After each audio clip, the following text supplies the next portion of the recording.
Magandang araw mga kaibigan, maligayang pagdating sa Drin Success Fuel Channel.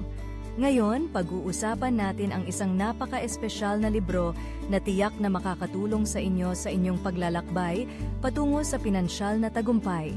Ang pamagat ng aklat ay You Are a Badass at Making Money na isinulat ni Jen Sincero.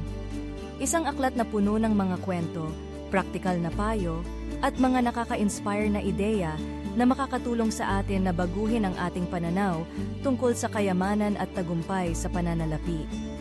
Alam niyo ba na ang lahat ng ito ay nagsimula sa kwento ni Jen? Dati siyang naninirahan sa isang garage na ginawang tahanan, halos walang pera, at puno ng takot at pangarap. Pero sa kanyang paglalakbay, natutunan niyang ang tunay na yaman ay nagsisimula sa ating isipan. Ang kanyang kwento ay isang paalala na kahit gaano tayo kahirap, may paraan para makamit ang ating mga pangarap. Isa sa mga pangunahing tema ng aklat ay ang pag-identify at pag-aayos ng mga limiting beliefs. Madalas tayong nahahadlangan ng ating mga paniniwala na nakuha natin mula sa ating pagkabata.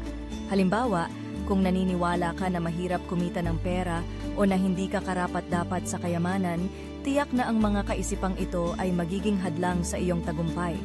Isang kwento ni Jen ay tungkol sa isang kliyente na naniniwala na ang mga mayayaman ay masama at ganid. Nang mabago niya ang paniniwalang ito, nagbukas ang mga pinto para sa kanya sa mas mataas na kita. Ngunit hindi lang ito tungkol sa pagbabago ng isip. Sinasalamin din ng aklat ang kapangyarihan ng visualization at affirmations. Ipinapayo ni Jen na ilarawan natin ang ating ninanais na estado sa pananalapi at gumamit ng positibong affirmations upang mapalakas ang ating paniniwala tungkol sa pera. Isang halimbawa ay ang kanyang sariling karanasan sa pag-visualize ng kanyang pangarap na buhay, pagsasama-sama ng mga paglalakbay at maginhawang tahanan.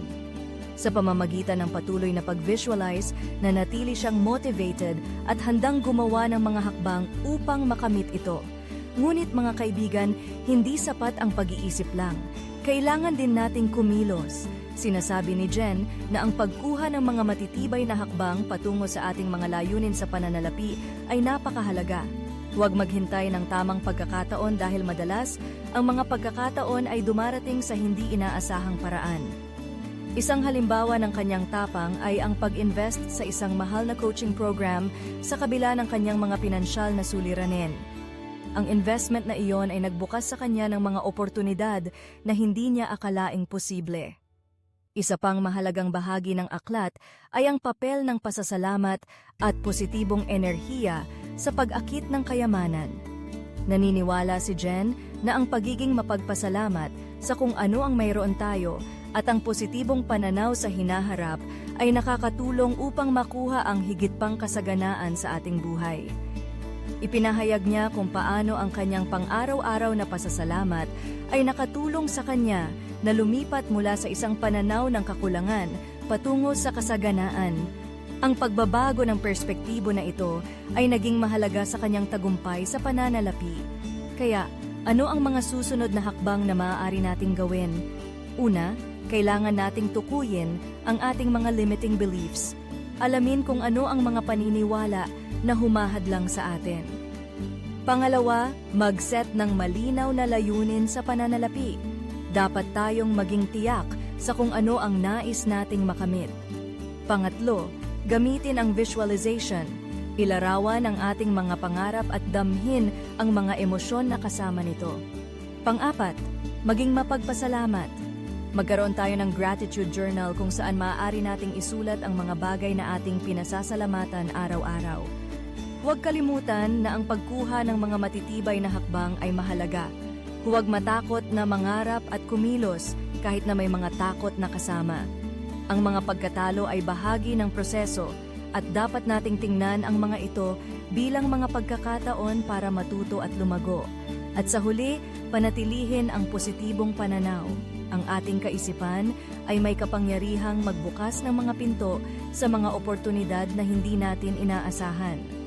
Sa pagtatapos, ang You Are a Badass at Making Money ay hindi lamang isang gabay sa pananalapi, kundi isang manifesto ng motibasyon na nagtuturo sa atin na sirain ang ating mga limiting beliefs at hawakan ang ating kapalaran.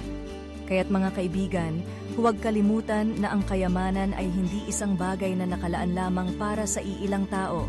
Ito ay para sa lahat na handang magtrabaho at maniwala sa kanilang sarili.